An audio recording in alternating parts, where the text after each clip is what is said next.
Vamos conociendo un poco de historia, ¿ya? Entonces, tenemos que hacia los años de 1925, Vamos conociendo un poco de historia. inventa un aparato con un lente binocular de 10 aumentos, ¿no? Y una buena iluminación.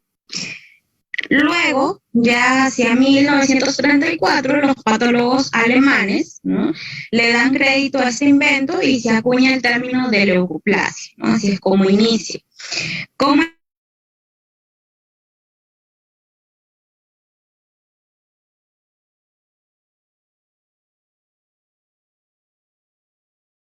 desde ahí es donde se vienen observando las lesiones acetoblancas. Ya en 1928, el patólogo viene Walter Schiller, ¿no?, descubre lo que es el epitelio escamoso diferenciado que contiene glucógeno, ¿no? Entonces, él nos va a decir que el epitelio escamoso diferenciado va a contener glucógeno y que puede colorearse en vivo, ¿no?, con una solución de Lugol, y que si este epitelio anómalo, ¿no?, carece de glucógeno y no se colorea. Entonces, desde ahí vamos viendo una de las características, ¿no?, que el epitelio escamoso diferenciado va a contener glucógeno y cuando es un epitelio anómalo va a carecer de este y por tanto no se va a colorear, ¿no?, a lo que le vamos a denominar test de Schiller positivo. Entonces, ya en la época de la década de los 60, los norteamericanos inician todo el escenario del uso de la colposcopía, ¿no? Entonces, así es como se va dando inicio a este estudio que es la colposcopía. Tenemos que la colposcopía es una técnica basada principalmente en la exploración, ¿no?, magnificada de lo que es el cuello uterino, la vagina y la vulva, ¿no?, porque no solamente se basa en el cuello uterino, sino también la vagina y la vulva. Entonces, este colposcopio, ¿no?, que es el instrumento, es un microscopio binocular que nos va a permitir examinar todo el epitelio y la trama vascular subepitelial con amplificaciones que van a variar entre 7.5, 15, 20 y 30 aumentos, ¿no? ¿Cuál es su objetivo principal de este estudio? Observar bajo aumento todas las superficies epiteliales de la porción inferior del aparato reproductivo femenino, ¿no?, como lo es el cervix, vagina, vulva, la región perianal, ¿no? Entonces, básicamente esto se va a componer de una fuente de luz y los lentes de aumento, ¿no? También vamos a encontrar lo que son los filtros ópticos vasculares, tanto azul o verde, ¿no? Entonces, es importante saber cuál es el objetivo principal: observar bajo aumento todas las superficies epiteliales de la porción inferior del aparato reproductor femenino. ¿Cuándo es que se encuentra indicado? Cuando existe la presencia del cuello uterino de aspecto sospechoso, ¿no? Cuando nosotros realizamos, por ejemplo, el estudio de Papa Nicolau, entonces vamos encontrando un cuello uterino de aspecto sospechoso. Cuando tenemos citologías con resultados anormales, ¿no? Realizamos el estudio de Papa Nicolau y nos viene como resultado, ¿no?, un ascus, unas lesiones intraepiteliales de bajo grado, de alto grado, el carcinoma escamocelular, anormalidades de las células epiteliales, ¿no?, con células glandulares. También, si es que realizamos la inspección visual con ácido acético y nos sale como resultado positivo, o la inspección visual con Lugol y también tenemos un resultado positivo, ¿no? Entonces, estas son algunas de las indicaciones para realizar lo que es la colposcopía. ¿Cuáles son los instrumentos o los materiales que vamos a utilizar? El colposcopio, ¿no?, como instrumento principal, con magnificaciones no mayores de 40 aumentos, espéculos medianos y grandes, ¿no?, pinzas de biopsia cervical, en caso de que se requiera, pinzas de Cohan, ¿no?, el gancho por atracción cervical, el CitoBrush. También vamos a utilizar solución salina isotónica, solución de ácido acético al 5%, solución de yodo yodurada, ¿no?, de Lugol al 10%, solución de Moncel, el sulfato férrico, frasquito de formol al 10% en caso de realicemos una biopsia, ¿no?, mientras realizamos la colposcopía, jeringa odontológica para anestesia local y empaques vaginales de gasa de 1 metro de longitud. ¿no? Entonces, todos esos materiales son los que debemos tener en cuenta al momento de realizar una colposcopia, ¿no? Finalmente, el instrumento, ¿no?, va a tener ciertas características, el colposcopio, ¿no?, principales, los oculares de movilidad independiente, ¿no?, el cabezal, los filtros azules azules o verdes para visualización detallada de vasos, ¿no? Entonces, todas estas características, ¿no?, va a tener nuestro colposcopio, que nos va a ayudar en el procedimiento que nosotros vamos a realizar. El procedimiento de colposcopía, ¿no?, a grandes rasgos, al finalizar la ponencia les pasaré un video de una colposcopía en vivo, ¿no?, para más o menos saber cuáles son los procedimientos que se realizan, ¿no? Tenemos primero que realizar nuestra historia clínica analizando los factores de riesgo de ambos cónyuges, ¿no?, de preferencia. Entonces, si nosotros llega a nuestro consultorio una paciente, ¿no?, lo primero que debemos hacer es realizar una buena historia clínica para encontrar factores de riesgo, ¿no? Entonces, si encontramos factores de riesgo que nos transportan definitivamente que vamos a encontrar de repente un resultado positivo, ¿no?, o un resultado que necesita una colposcopía, entonces es por ello que la historia clínica es importante, ¿no?, para determinar los factores de riesgo. Colocar a nuestra paciente en posición de litotomía, ¿no?, realizar una inspección y palpación de la vulva y el periné, ¿no?, colocación del espéculo sin usar lubricantes, puede utilizarse agua tibia o solución salina, limpieza suave del cervix, se toma la citología, ¿no?, Papa Nicolau, se realiza la colocación de solución salina para evaluar la trama vascular utilizando los filtros azul o B, ¿no? Luego procederemos a utilizar la solución de ácido acético al 5% con torundas de algodón, el test de Schiller con Lugol del 10 al 10%, ¿no? Se realiza posterior a ello la valoración colposcópica y si es que se encuentra indicado la biopsia dirigida, ¿no?, el cepillado endocervical, si es necesario también, se realiza la hemostasia de los sitios de biopsia, inspección de paredes vaginales, tanto vulva, periné y región anal, se realiza un tacto bimanual también, y por último se va registrando los resultados o hallazgos colposcópicos, ¿no?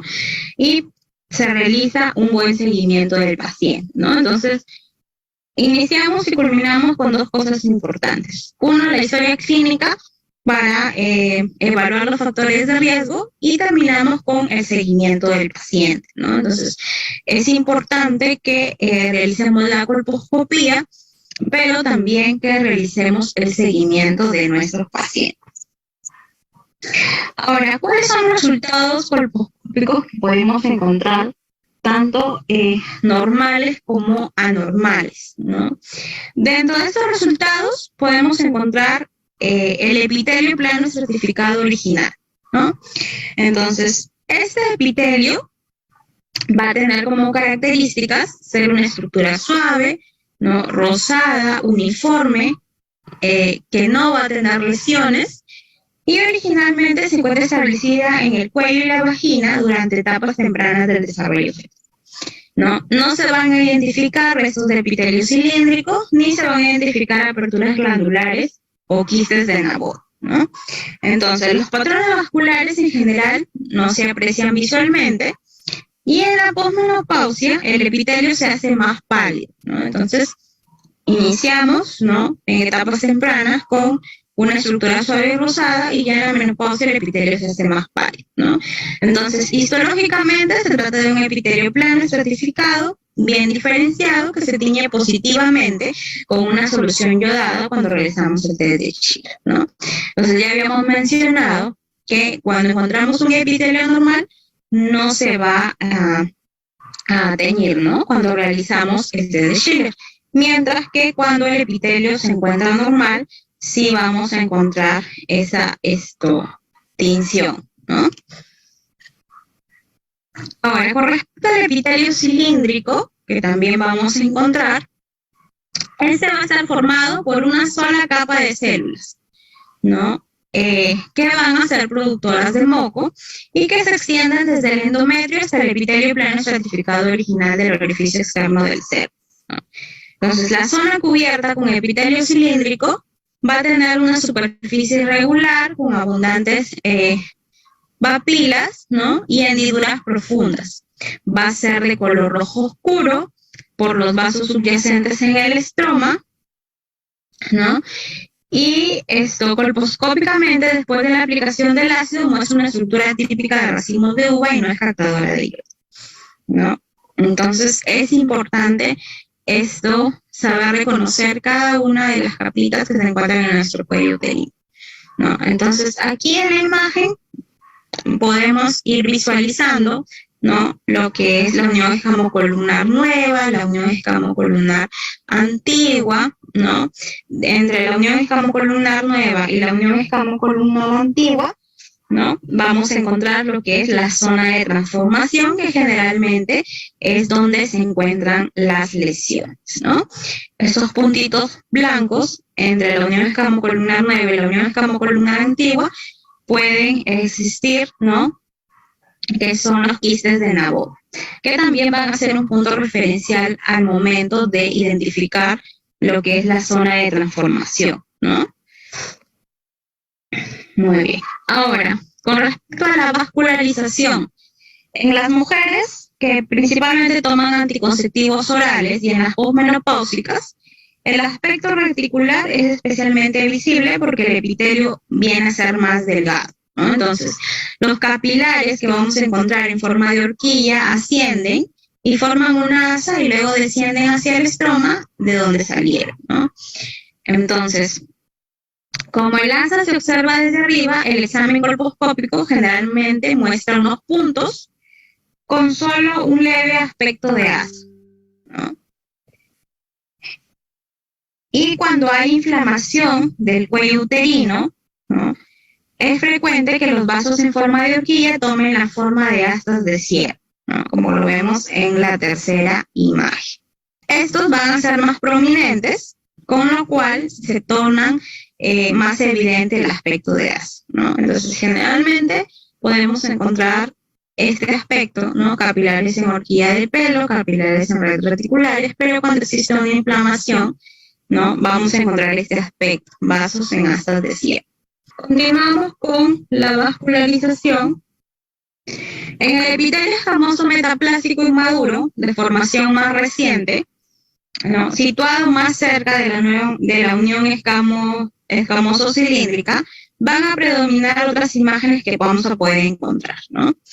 Se van a tratar principalmente de vasos superficiales, que vamos a encontrar ramificados, que pueden presentar tres imágenes básicas reconocibles. La primera, que se parece mucho a la ramificación de un árbol, ¿no?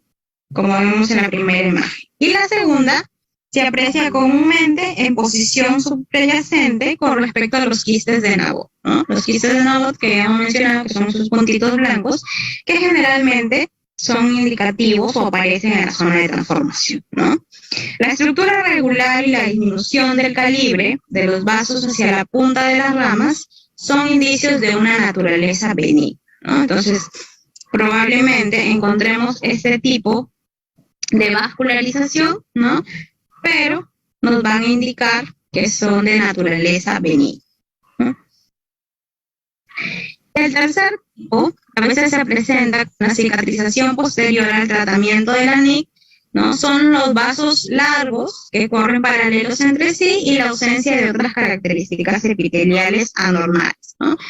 Que nos van a indicar la posibilidad de neoplasias. Entonces, este va a ser un indicio útil, ¿no? De que la vascularización es normal y los vasos del epitelio cilíndrico en realidad van a ser redes capilares terminales, ¿no? Entonces, una red capilar se va a limitar a lo que es el núcleo estrómico de cada vello con aspecto de racimos de uva, ¿no?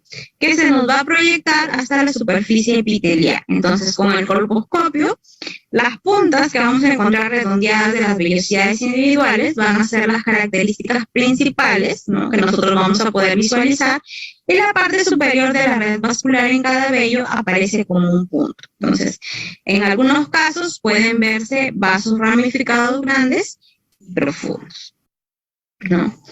Ahora, pasamos a lo que es la zona de transformación, ¿no? Entonces, en la zona de transformación, cuando encontramos una zona de transformación normal, ¿no?, va a estar situada entre el epitelio plano estratificado vaginal y el cilíndrico, ¿no?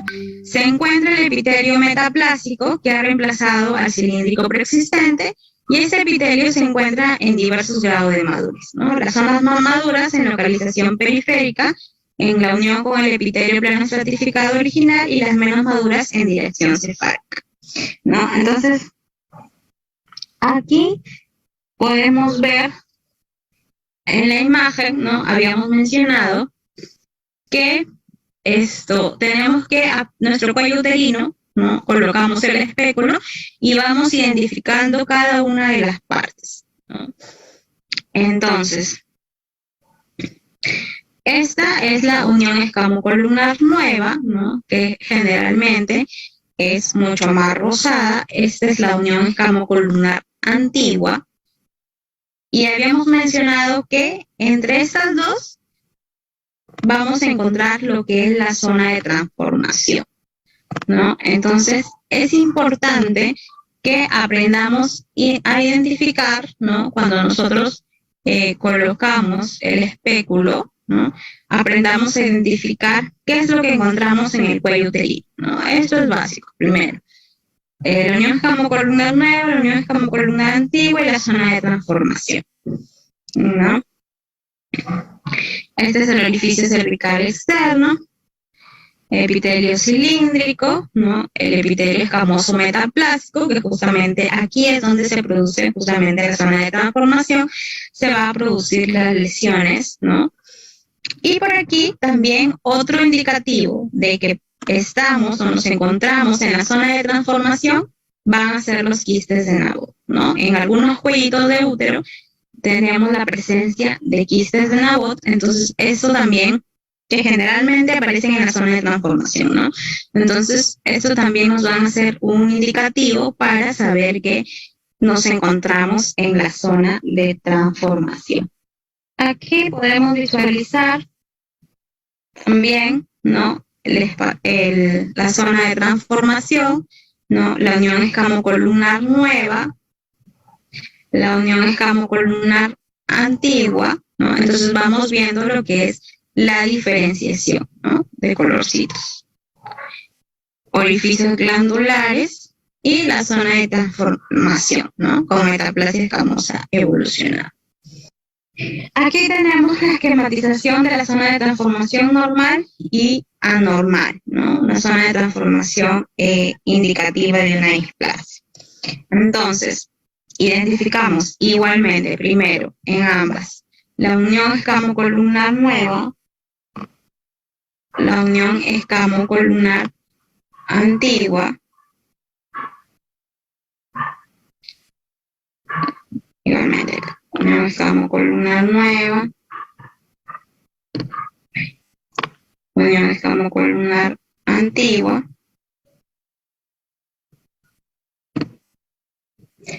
y aquí la zona de transformación, ¿no? Entonces, muy bien. Aquí, estas zonas, ¿no?, justamente habíamos mencionado que en la zona de transformación es donde se presentan las displasias, ¿no? Entonces, en esta imagen, que es la zona de transformación anormal o atípica, ¿no?, encontramos las zonas acetoblancas, que son indicativas de displasia, ¿no? Entonces, todas estas nos van a indicar que son zonas acetoblancas indicativas de displasia, que se presentan generalmente en la zona de transformación, ¿no? Probablemente esos puntitos sean los quistes de Nabot, ¿no? Los quistes de Nabot. que también coinciden en que se van a presentar en la zona de transformación, ¿no es cierto? Entonces, ahí vamos a ir identificando cada una de las partes, ¿no?, con respecto al cuello del útero para realizar una buena evaluación, ¿no? Muy bien, entonces continuamos. Aquí vemos ya que se ha colocado esto, ácido acético y solución yodurada, ¿no? Epitelio escamoso, epitelio cilíndrico y el epitelio cilíndrico que no ha captado el yodo, ¿no? Aquí, igualmente, ¿no?, se observa tras la aplicación de ácido acético al 5%, ¿no?, vamos encontrando, y aquí podemos encontrar lo que son los quistes de Nabor, ¿no? Muy bien.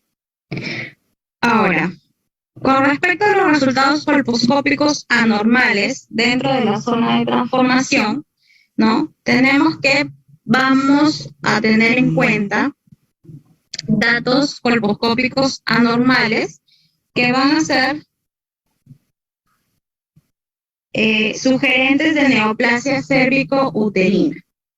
Sin embargo, es muy poco específica porque las imágenes colposcópicas anormales no siempre van a corresponder a las lesiones intraepiteliales, ¿no? Entonces, la colposcopía nos va a informar del patrón arquitectural del epitelio, y para cada imagen anormal van a existir ciertos grados que van desde los cambios mínimos, ¿no?, hasta alteraciones muy importantes. Entonces, aunque se asume que no todo hallazgo colposcópico anormal va a corresponder a una lesión precursora de lo que es el cáncer, ¿no?, mediante ciertas categorizaciones y de manera genérica, vamos a saber que la mayoría de las imágenes que van a estar catalogadas como cambios menores van a correlacionarse con metaplasia o lesiones escamosas intraepiteliales de bajo grado, ¿no?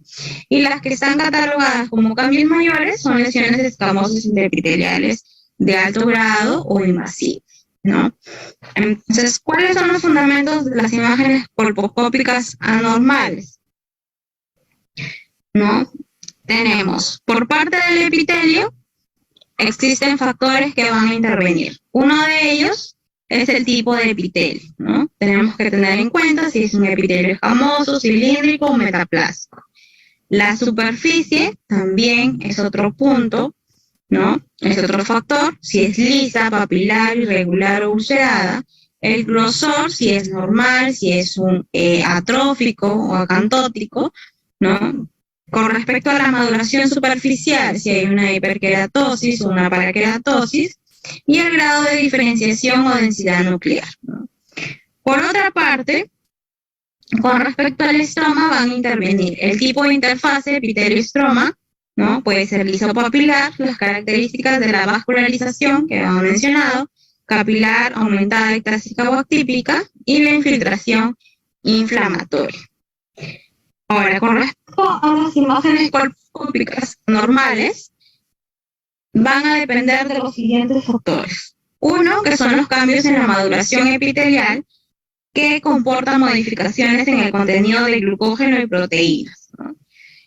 El cambio en el grosor epitelial también es otro factor que va a intervenir, y los cambios en la morfología de la vascularización del tejido conectivo, ¿no?, de la vascularización que habíamos mencionado. Ahora, ¿cuáles son los parámetros colposcópicos más importantes que nos van a permitir valorar dichas anormalidades, ¿no? Tenemos como primer parámetro la superficie, igual, si es lisa o rugosa, en cuyo caso suele ser indicativo de mayor gravedad lesional, ¿no? Reacción al ácido acético. Los epitelios inmaduros o atípicos van a contener mayor proporción de proteínas celulares y menor cantidad de glucógeno citoplasmático, ¿no? Por lo que se van a convertir en más opacos o blanquecinos tras aplicar el ácido acético, ¿no? Entonces vamos a tener lesiones acetoblancas. Y en general, mayor reacción acetoblanca nos va a decir que existe una mayor gravedad lesional, ¿no? Mientras más grande sea nuestra lesión acetoblanca, va a haber una mayor gravedad lesional. Entonces, vamos a tener en cuenta también la reacción al Lugol. La tinción se va a relacionar con la cantidad de glucógeno, como lo habíamos mencionado al inicio, ¿no? Entonces, las lesiones más atípicas, más anormales, van a poseer poco glucógeno y por tanto son Lugol negativos, ¿no? No va a haber una tinción con respecto al Lugol.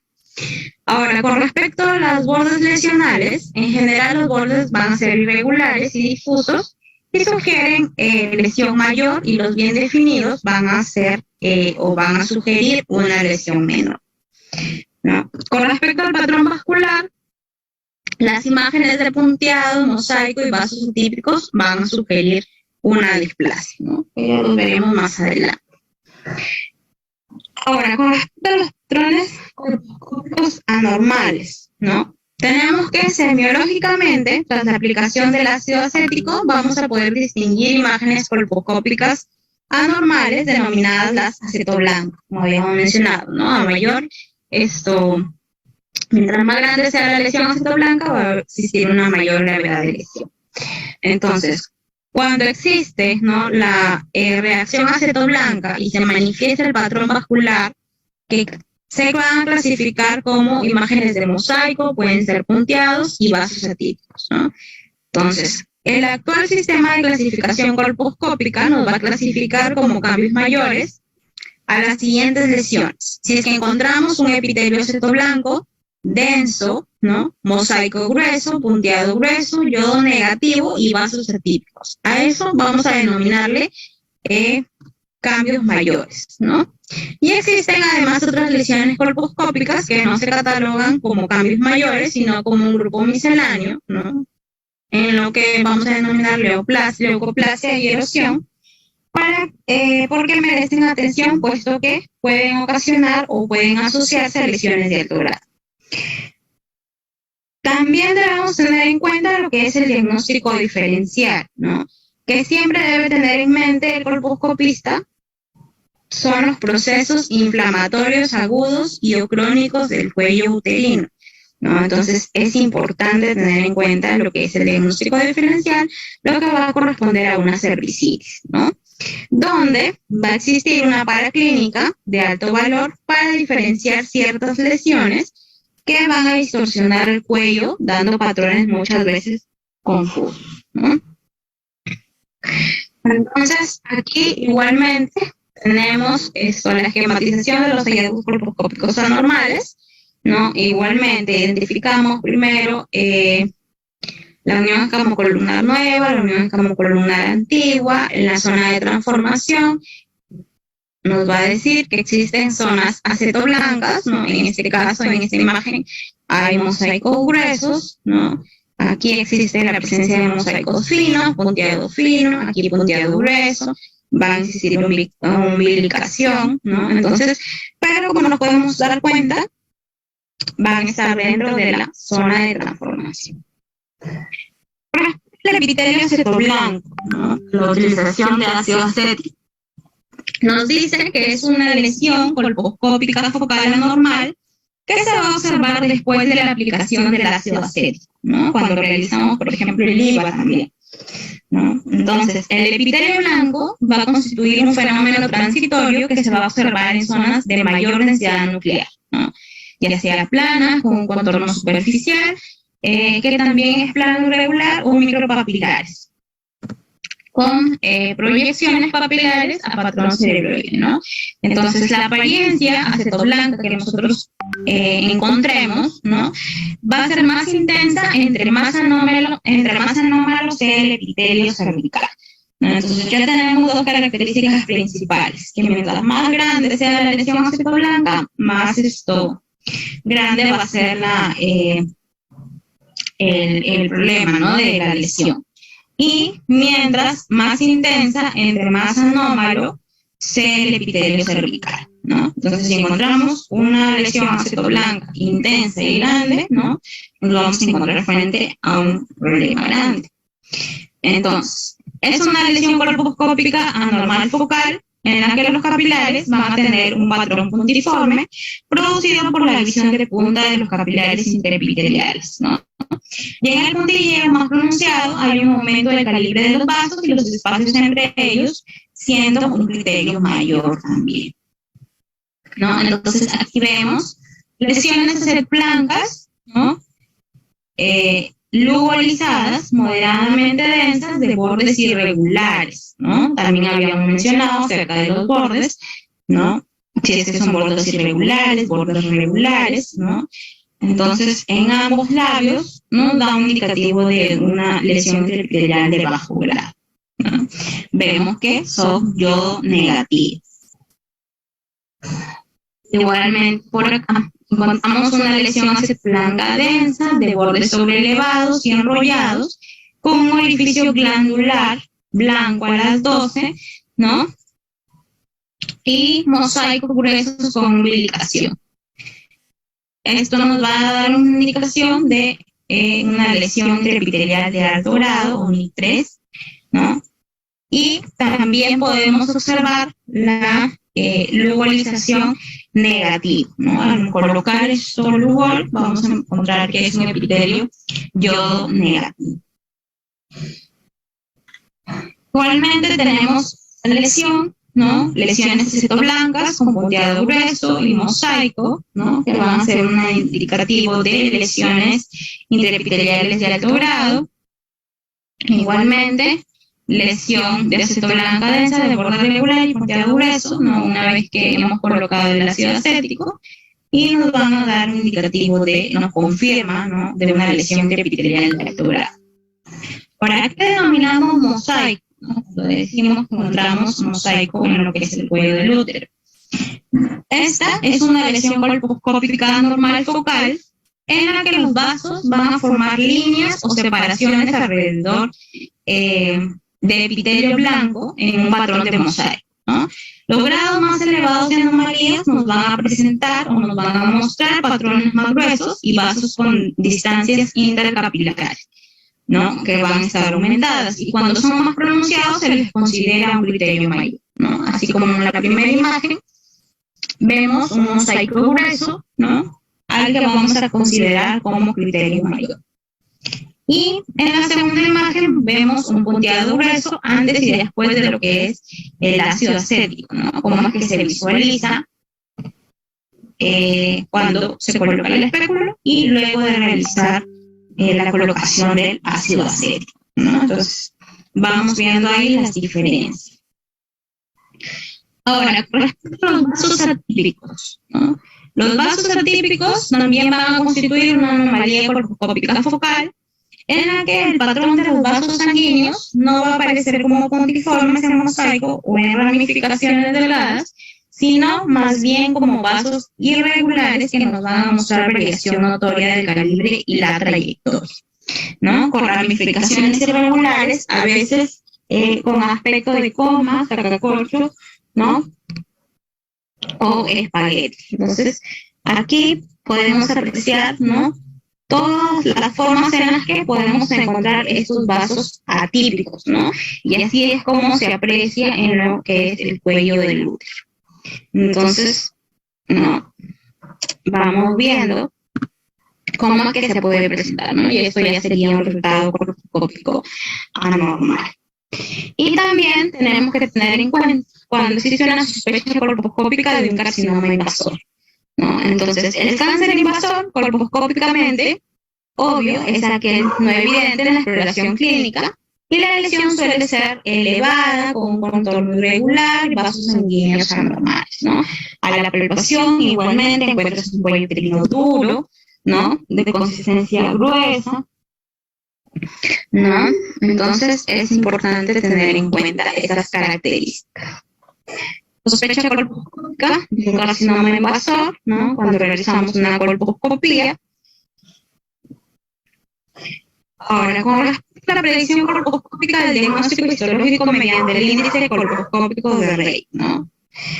Tenemos signos colposcópicos, ¿no? 0 puntos, 1 punto, 2 puntos.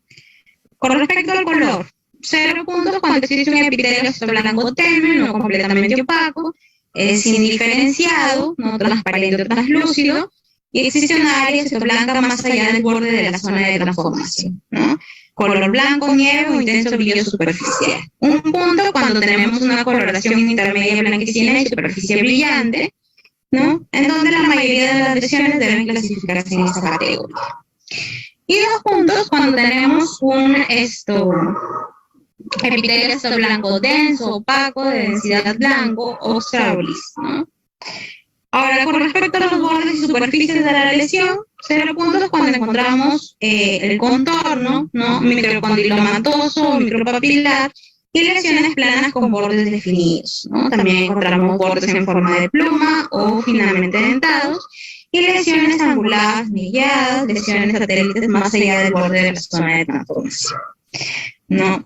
Un punto tenemos cuando existen lesiones regulares, simétricas, de contornos netos y rectilíneos, y 2 puntos cuando encontramos bordes dehiscentes, ¿no? Que se encuentran enrollados, encontramos demarcaciones internas entre zonas de apariencia corpuscópica dispar y una central de cambios mayores y otra periférica de cambios menores, ¿no? Igualmente, con respecto a la arquitectura, 0 puntos cuando tenemos capilares finos, cercanos, de calibre y disposición uniforme, ¿no? Encontramos patrones vasculares mal formados de punteado o mosaicos finos, vasos más allá del borde de la zona de transformación y capilares finos en lesiones microcondilomatosas, ¿no? O micropapilares. Un punto cuando existe ausencia de vasos y 2 puntos cuando existe punteado o mosaico grueso bien definido, nítidamente, ¿no? Delineado y dispuesto amplia y aleatoriamente.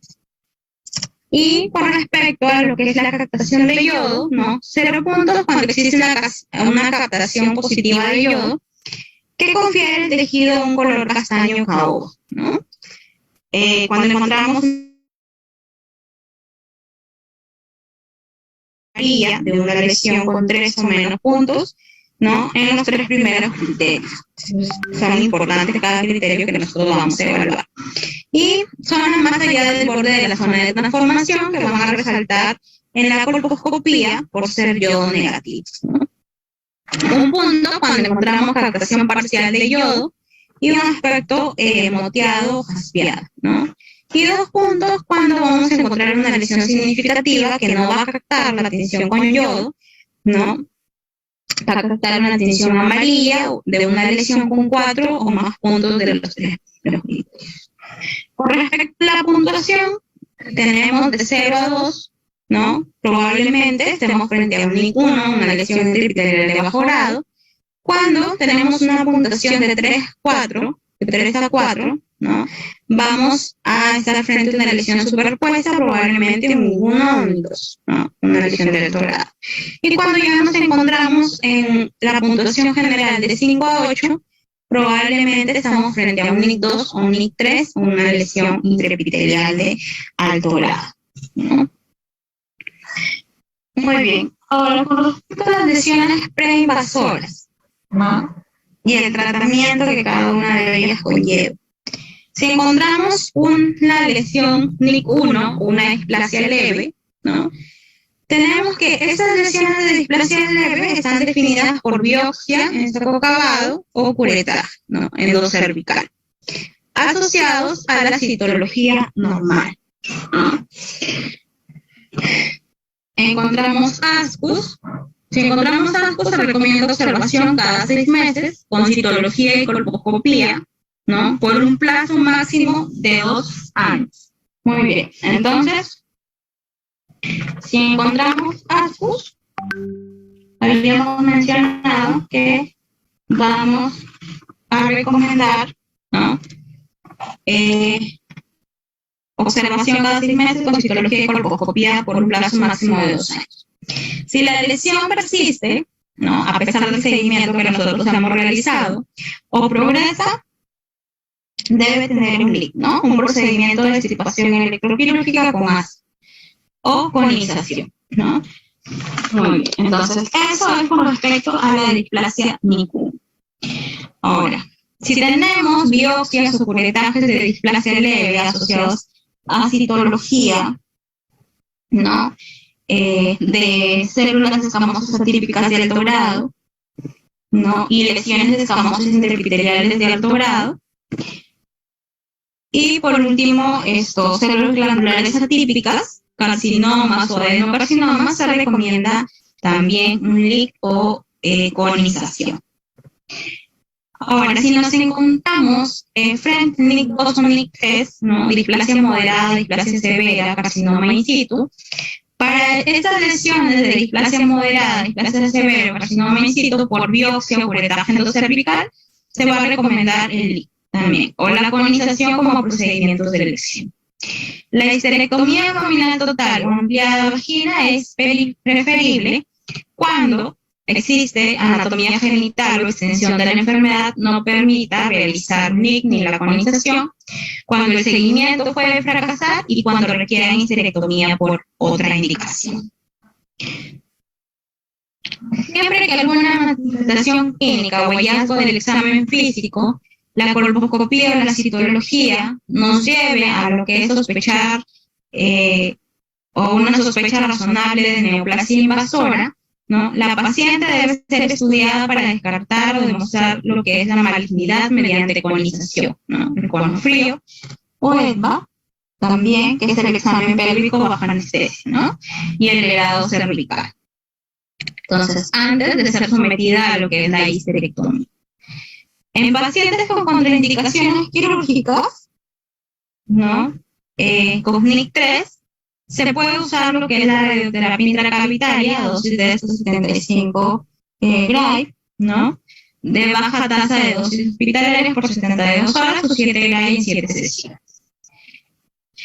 Ahora, con respecto a las lesiones invasoras, tenemos una lesión con estadio 1 a 1, ¿no? Se procederá a lo que es histerectomía extrafacial ampliada vagina o a histerectomía radical modificada más disección de nódulos linfoides pélvicos, ¿no?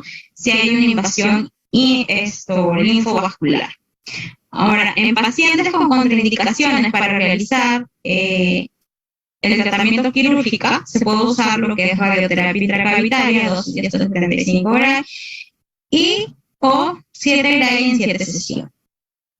¿No? Ahora, si nos encontramos con el estadio 1 a 2, igualmente procederemos a lo que es histerectomía radical modificada con disección de nódulos linfoides pélvicos, histerectomía tipo 2, y pacientes con contraindicación quirúrgica van a recibir radioterapia externa a pelvis con dosis de 45 a 50 Gray, más braquiterapia intracavitaria, dosis de 85 Gray y 6 Gray en 5 sesiones.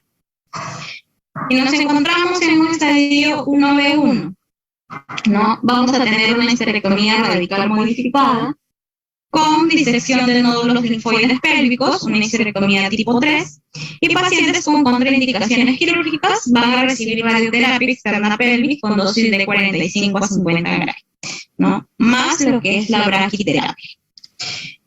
La braquiterapia intracavitaria a dosis de 85 Gray y 6 Gray en 5 sesiones, ¿no? O también radioterapia externa con quimioterapia concurrente basada en sales de platino. Ahora, si estamos con un estadio 1B2, ¿no? Tenemos radioterapia externa con quimioterapia concurrente basada en sales de platino, y pacientes no tributarios de tratamiento con sales de platino van a recibir lo que es radioterapia externa a pelvis con dosis de 45 a 50 Gray, más braquiterapia intracavitaria de dosis de 85 Gray y 6 Gray en 5 sesiones. ¿No? Nos encontramos frente a un estadio 2 a 1, ¿no? Menor o igual de 4 centímetros. Para los tumores que son clínicamente evidentes, localizados o solo extendidos a vagina menores de 4 centímetros de diámetro, va a ser recomendable la histerectomía radical tipo 3, ¿no? Con linfoadenectomía pélvica completa abierta o laparoscópica. Si es inoperable, debe derivarse a lo que es la radioterapia. Entonces, ahora, para los tumores de 2 a 4 centímetros, va a ser recomendable practicar la linfoadenectomía paraórtica, ¿no? Inframesentérica abierta o laparoscopía, ¿no? O laparoscópica, y enviar lo que es la congelación, Y para los casos operados por resultados de anatomía patológica que indiquen parámetros comprometidos, ganglios positivos, margen vaginal comprometido, va a ser recomendable la radioterapia. Con respecto a la radioterapia externa pelvis, con dosis vamos a tener dosis de 45 a 50 grados más braquiterapia intracavitaria y dosis de 85 grados y 6 grados en 6 sesiones, con quimioterapias concurrentes basados en platina. Ahora, si nos encontramos a una lesión invasora en estadio 2A2, tenemos como tratamiento radioterapia pélvica externa con dosis de 50.4-55 grados, seguida de braquiterapia, dosis de 85 grados más lo que es quimioterapia concurrente con platina.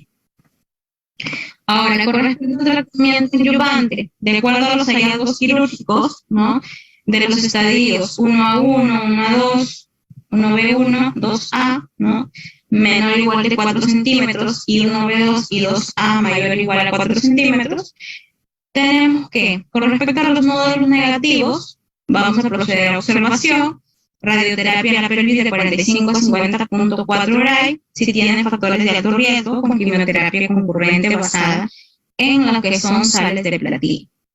Con respecto a los factores de riesgo, ¿no?, si es que existe un tumor primario grande, invasión estromal profunda, invasión del espacio linfovascular, ¿no?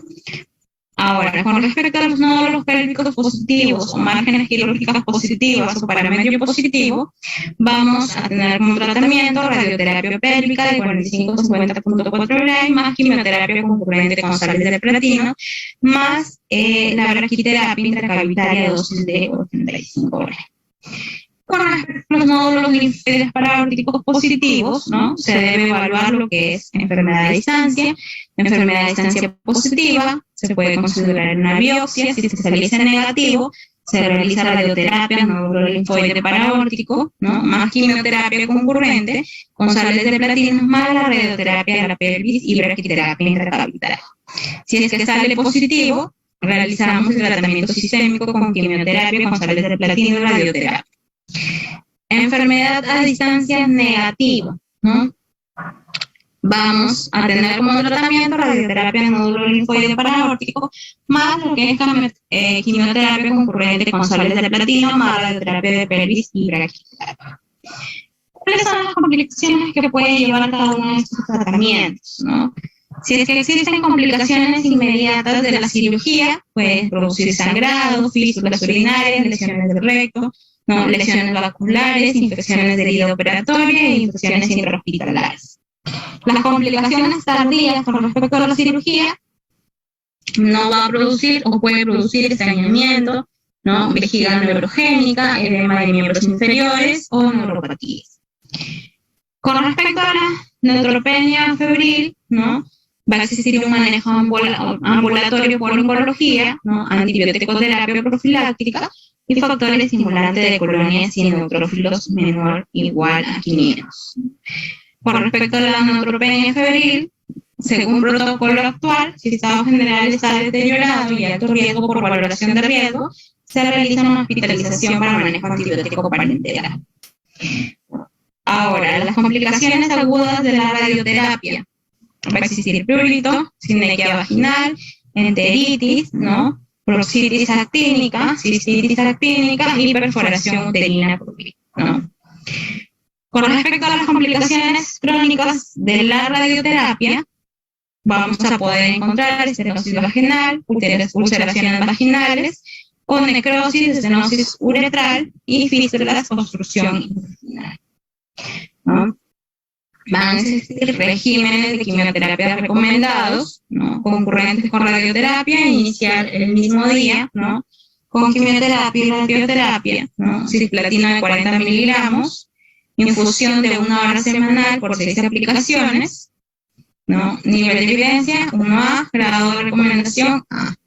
Va a existir un tratamiento para la enfermedad recurrente a metastásica, ¿no?, y se pueden utilizar agentes únicos o combinados por 6 ciclos máximos para los no reponedores y hasta la progresión de la enfermedad o toxicidad inaceptable de los reponedores, ¿no? En primera línea vamos a tener la terapia combinada con cisplatino. Y agente único, el cisplatino, el palitacel, o de segunda línea, vamos a encontrar el docetacel y la ifosfamida. Las dosis de cisplatino a dosis de 100 miligramos a dosis de 50 miligramos en infusión de 2 horas, ¿no? Las dosis menores en menor tóxica en un régimen de cada 3 semanas, ¿no? La ifosfamida, 1.5 miligramos en infusión de 30 minutos por día, de 1 a 5, que requiere uso de mes, ¿no? Régimen cada 3 semanas también. El paclitacel, 250 miligramos en infusiones de 3 horas cada 3 semanas, y el docetacel, 100 miligramos en infusión de 1 hora por cada 3 semanas. Entonces, estos fármacos, como agentes únicos o combinados, van a ser administrados por 6 ciclos máximos para los no reponedores y hasta la progresión de la enfermedad o toxicidad inaceptable de los reponedores, ¿no? Para la correspondencia, ¿no? Se debe hacer en base a los siguientes criterios: si es satisfactoria, insatisfactoria, negativo o normal, positivo o normal, ¿no? ¿Qué es lo que debe llevar? La descripción de la localización, extensión, causas por las cuales la colposcopía es insatisfactoria, ¿no? Los cambios inflamatorios. Y en caso de colposcopía normal, se van a indicar los diferentes cambios menores, mayores, y los relacionados con la presencia de lesiones virales, ¿no? Muy bien. Entonces, hasta aquí la información que he tenido para compartirles el día de hoy. Voy a colocarles un videito acerca de la colposcopía. Colposcopio. Este equipo enfoca dentro de la cavidad vaginal, en el cervix específicamente, y amplía en aquel monitor hasta 25 veces, si es necesario, el tamaño del cuello del útero. Para este procedimiento utilizamos un espéculo estéril, el colposcopio, pinza para tomar la muestra, la sustancia que vamos a colocar en el cervix para detectar las lesiones que puedan estar, que sea el ácido acético, un frasco con formol y gasas estériles. Procedemos entonces a colocar el espéculo dentro de la vagina de la paciente, con cierta suavidad para que no le moleste. Previamente está lubricado. A ver, eso es todo. Flójense, por favor, señora. Muy bien, lo hizo muy bien. No apriete, por favor. Perfecto. Y ahora sí, para quitar el exceso de lubricante de las manos.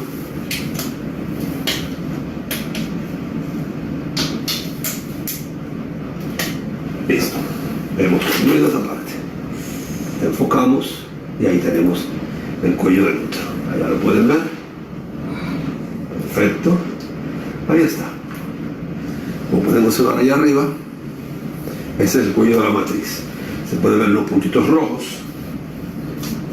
que evidencian cierto grado de inflamación en la zona.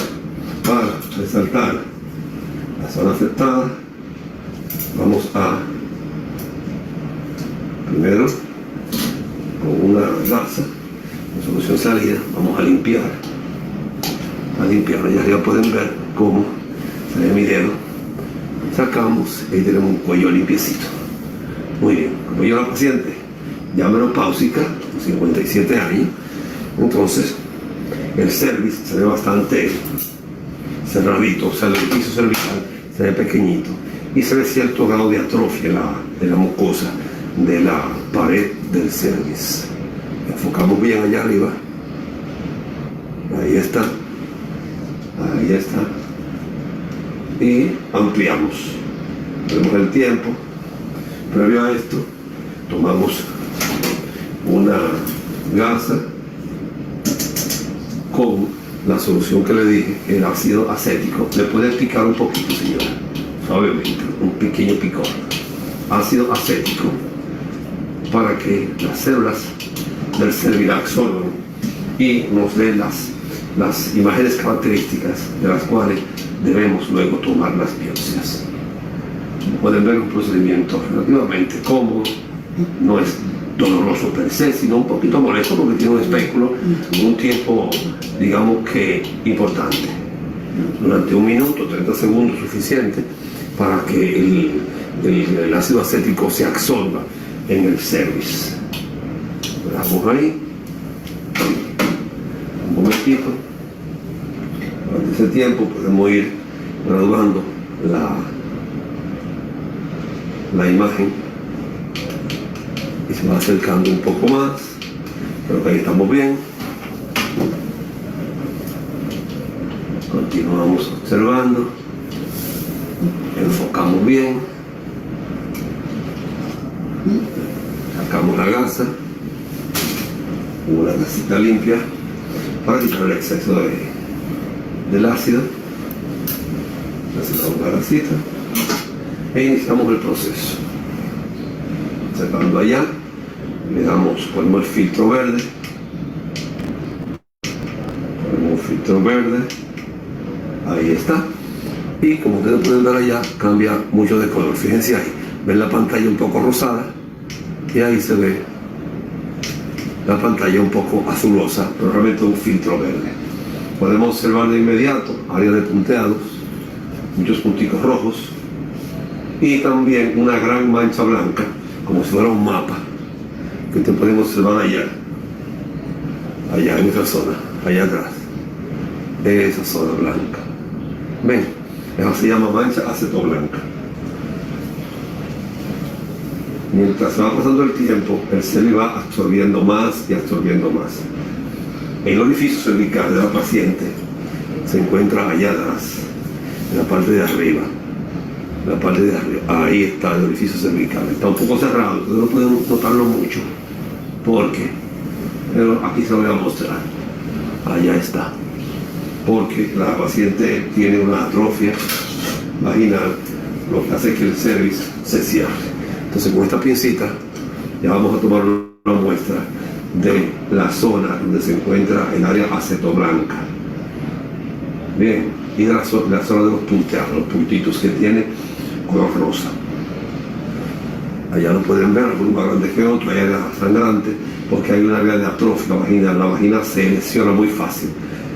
Hasta con el mismo ácido se lesiona un poco. Vamos a tomar una biopsia. Esto es muy bien, muy fácil. Relativamente fácil. Con la ayuda de la pinza, tomamos una pequeña biopsia. Aquí tenemos un pedacito pequeñito. Necesitamos una muestra un poquito más significativa. Correcto. Respira profundo, no pasa nada. Se ven allá, volvemos de nuevo. Tranquilita. Ajá. Ahí, muy bien. Ahí, exactamente. Allá está, ya la pieza hizo su marcaje. Y procedemos lentamente a ir generando la muestra. Ok, está un poquito más grande. La puedo mostrar, ¿dónde está la cámara? Aquí está. ¿Ven? Esta es la muestra. Y pueden ver allá la zona que tiene un poquito de sangrado. Es algo muy pequeño, muy pequeño. Se ve mucho porque la cámara está aumentando muchas veces el tamaño de la zona. Volvemos con otra muestra. Esta fue muy buena. Hay una mancha acetoblanca muy importante. Cuando usted encuentra una mancha acetoblanca en una colposcopía, es posible que tenga una displasia leve. Esta es mi última muestra. Le pedimos a la paciente un poquito de paciencia. Perfecto. Perfecto. Vamos a la muestra. Estamos en la solución. Limpiamos otra vez y terminamos tomando una última muestracita. Ya estamos terminando, gracias a Dios. Ha cooperado bastante nuestra paciente. Sabemos que es un poquito molestoso. La muestra, el procedimiento no requiere necesariamente anestesia. Hay pacientes que son muy sensibles, tenemos que llevar a la cirugía, pero eso es muy esporádico. Estos procedimientos están hechos para hacerlo en el consultorio. De hecho, listo. Muy bien. Como pueden ver, el tiempo fue bastante corto y nos genera un gran valor esta muestra que tomamos. Ahora, el paso siguiente es realizar hemostasia. Como pueden ver allá, hay sangrado. Vamos a acercarlo más para que puedan ver mejor. Allá está, ¿ven? Hay dos puntos sangrantes. ¿Qué quiere decir esto? Tenemos que primero limpiar la sangre que está saliendo. Allá está. Enfocamos bien. Allá está. Ahí se ve bien. Muy bien. Entonces, con una gasita limpia, limpiamos el exceso de sangre, desechamos esta gasa y hemos preparado previamente a este proceso un taponcito tipo mecha, pero con una zona redonda en la punta para que haga hemostasia. Cuando llegue al Cervi adentro, le haga presión, como cuando usted se picha un dedo, que usted le hace presión con otro dedo, la sangre deja de salir. En este caso, como es una herida superficial, pasa lo mismo. Vamos a colocar la gasa, apretamos dentro, tranquila, terminamos. Pedimos una pesita de las piernas, empujamos con la pinza la gasa, quitamos el clip del espéculo y lo retiramos. Okay. Entonces, el exceso de gasa que está afuera, con una tijerita, separen las piernas, por favor, lo vamos a retirar para que no le moleste cuando orine. Limpiamos y el pedacito que queda afuera lo ponemos en el introito vaginal. Bien, ahí ya en el introito vaginal. Apagamos el colposcopio. Ya vieron cómo se realizó. Y entonces hemos terminado. Esta paciente se le orienta para que vaya a su casa, se mantenga en un reposo relativo las próximas 4 a 6 horas, que observe por si hay algún tipo de sangrado, haga su vida relativamente normal, ya no puede tener ningún tipo de relación sexual ni colocarse ningún tipo de medicamento a nivel vaginal, solamente esperar el día de mañana y así como entró la mecha va a salir, retirar la mecha y hacer su vida totalmente normal. Le indicamos un óvulo de policresuleno a los fines de que ayude a la cicatrización de la zona donde se tomó la muestra para la colposcopía. En 7 días nos dan un reporte y la paciente viene a buscarlo y entonces tomaremos la conducta que sea más prudente y beneficiosa para ella según el tipo de lesión que salga en el resultado histopatológico. Bueno, hasta aquí la información que tenía para compartirles el día de hoy. Agradecerles por su participación.